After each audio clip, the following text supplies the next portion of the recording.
Okay, hi guys. So come with me as I unpack my newly bought um laboratory materials.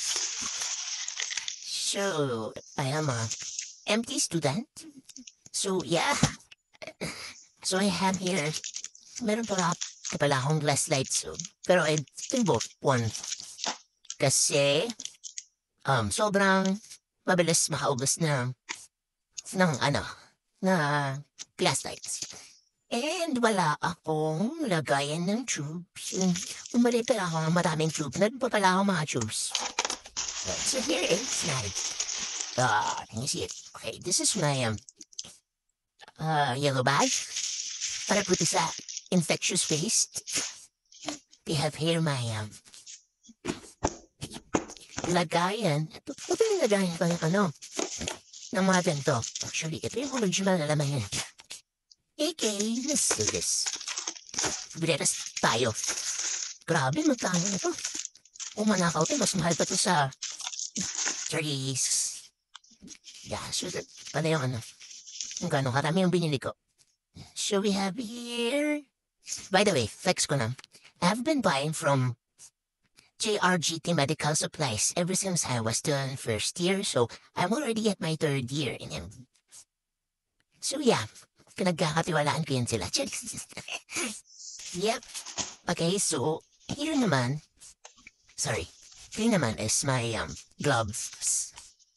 Okay, so tinalatan ko lang siya. Ano yun eh? This, the gloves are medium and small. So itong nasa labas, these ones are small. So, okay, kukuha ako kasi I'll need some for my next laboratory, which is this week din naman. Laboratory activity, so yeah. Kapag pumunta ka ng, pag nasa med field ka na, bukod sa tuition you'll still have to buy lots of your materials na gagamitin sa practice, sa laboratories kasi hindi siya sakop ng tuition nyo. So you really have to invest sa mga gamit. So ang mga meron naman ako ngayon ay ito isang plastic bag of syringe. So hindi ko nagamit yung iba kasi I have a friend na nursing student, so pinaghati namin yung apat na box. One box for 10cc, one box for 5cc, one box for 3cc, and one box for 1cc. So hindi ko nagamit yung 10cc tsaka 1cc, so nandito pa sila. Pero yung 3cc tsaka 5cc ko, out of stock na. Ito naman yung mga hairnets kasi alam niyo naman, kailangan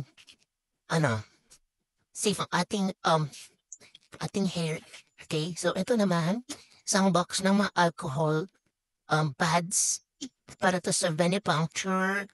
Tapos, ito na nga, isisort ko pa yung aking mga tubes. Sorry. So, tas here naman, I have a glucometer kasi malit lang ito eh. Para sa blood sugar monitoring ng mga families, family members. Okay, so yeah, yung pinakamarami ko, ito pa pala. I have surgical knives, surgical blades para sa histopath. Yeah, meron akong set ng dissecting kit. Kaso, iniiwan ko siya sa school kasi it's so hassle na dalhin siya back and forth. Lalo na pag magko-commute. Okay, so, okay. Ang pinakauna kong magamit dito sa aking tackle box ay actually, gamit ko sa chemistry, which are pipettes. Sobrang daming pipettes.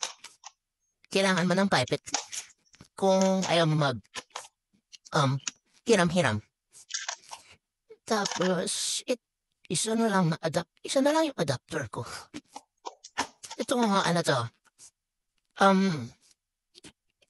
para sa ETS closed system.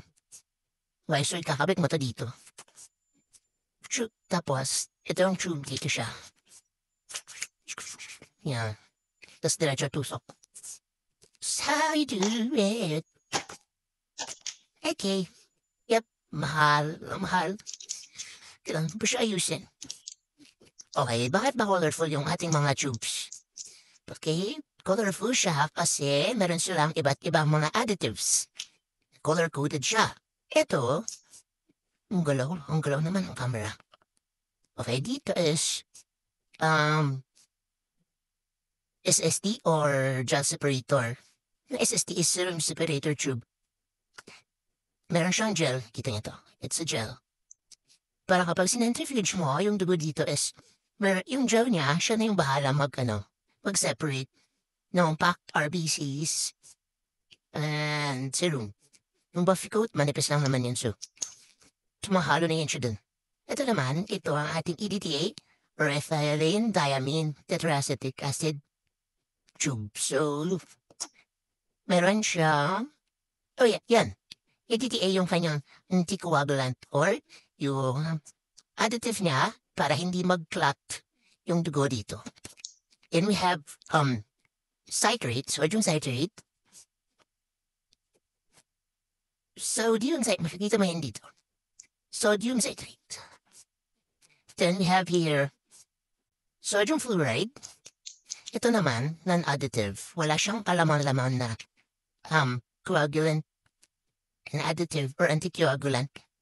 So kapag nilagay mo yung dugo dito,